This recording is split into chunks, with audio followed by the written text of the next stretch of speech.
ইনারা 8 তারিখের জায়গায় 5 তারিখে মেনশন করেছিল।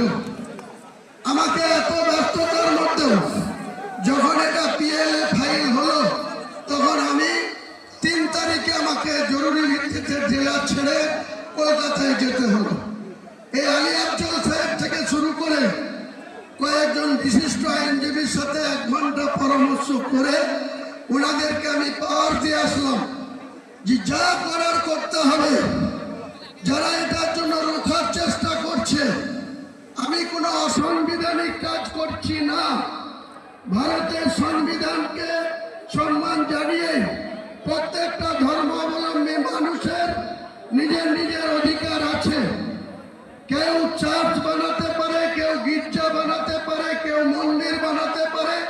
আমরা মুসলমান যারা তারা আল্লাহর ঘর মসজিদ বানাতে পারে।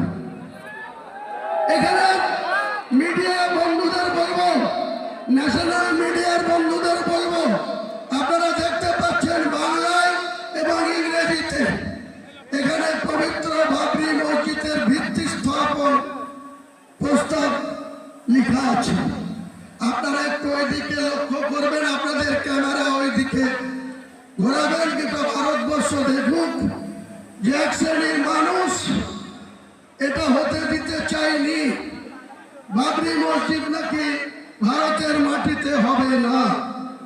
আপনাদের অবগত করার জন্য বলি, 2019 সালে সুপ্রিম কোর্টের প্রধানমন্ত্রীর যে ব্রাঞ্চ, ফুল বেঞ্চ 5 সদস্যের, তারা দীর্ঘদিন ধরে এই মামলার শুনানি করার পর 2019 সালের নভেম্বর